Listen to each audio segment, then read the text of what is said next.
दिल्ली की सियासत में इन दिनों संसद से ज्यादा चर्चा गलियारों में है।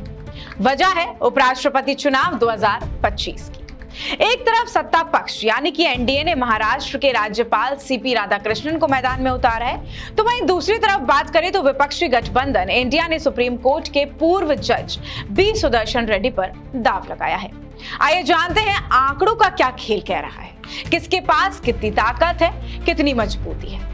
सबसे पहले बात करते हैं कुल सांसद की। कुल सांसद है 782, जीत के लिए जरूरी बहुमत है 392 वोट। एनडीए की बात करें तो गठबंधन लोकसभा में 293 है, राज्यसभा में 134 है, 10 मनोनीत सांसद हैं। कुल मिलाकर इनके पास गिनती होती है 437 वोटों की। ये इतनी बड़ी ताकत है। वहीं बात करते हैं इंडिया गठबंधन की। लोकसभा में 249 है, राज्यसभा में 106 है, यानी कि कुल वोट है 355। सीधी भाषा में बात करें और सीधी भाषा में आपको समझाने की बात कहें तो एनडीए पहले ही लक्ष्य रेखा पार कर चुका है। विपक्ष का उम्मीदवार सिर्फ मुकाबले का औपचारिक चेहरा भर नजर आ रहा है। एनडीए की रणनीति की बात करें तो तमिलनाडु के नेता को उम्मीदवार बनाकर दक्षिण भारत में पैठ जमाने का साफ संदेश दे दिया एनडीए ने। बात करते हैं इंडिया की। इंडिया अलायंस की तो तेलंगाना से रेड्डी समुदाय के नेता को उतारकर ये साफ दिखाना चाहता है कि विपक्ष भी किसी से कम नहीं है, दक्षिण को लेकर काफी ज्यादा गंभीर और सक्रिय बना हुआ है। यह असल दाव चुनाव जीतना नहीं है बल्कि संदेश देना है और चेहरा चमकाना है। इस चुनाव में व्हिप लागू नहीं होता, मतलब कि सांसद अपनी अंतरात्मा या फिर समीकरण के हिसाब से वोट दे सकते हैं।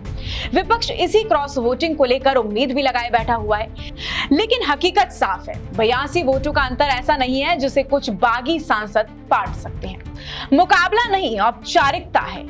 सत्ता पक्ष के लिए चुनाव किसी वॉकओवर मैच से कम नहीं लग रहा है। विपक्ष की हालत वैसी ही है जैसे कोई टीम मैदान में सिर्फ नेट फिक्सिंग करने उतरी है।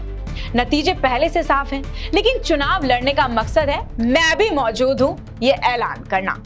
एनडीए जहां चुनाव जीतकर केवल उपराष्ट्रपति की कुर्सी ही नहीं बल्कि दक्षिण भारत में विस्तार की राजनीतिक पॉलिसी पर भी मुहर लगवाना चाहता है, वहीं एनडीए अलायंस भले जीत ना मिले लेकिन विपक्ष को दिखाना चाहता है कि वो सिर्फ दिल्ली और लखनऊ की राजनीति तक सीमित नहीं है बल्कि दक्षिण की जमीन पर भी पूरी दावेदारी है उसकी। उपराष्ट्रपति चुनाव 2025 का नतीजा तो पहले से ही तय है, आपको पता है, हमें भी पता है।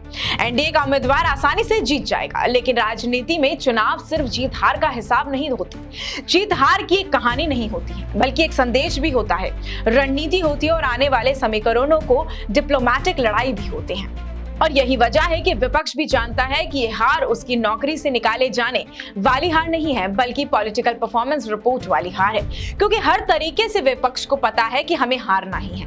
पर यह संदेश देना साफ है कि हम खड़े हुए हैं और सिर्फ हमारी जो पॉलिटिक्स है, हमारी जो पार्टी है वो कहीं तक सीमित नहीं रह गई है, वो अभी भी खुले मैदान में साफ चुनौती दे सकती है एनडीए को। ऐसी और भी तमाम अपडेट्स और जानकारियों के लिए बने रहिए हमारे चैनल अपडेट इंडिया पर। नमस्कार।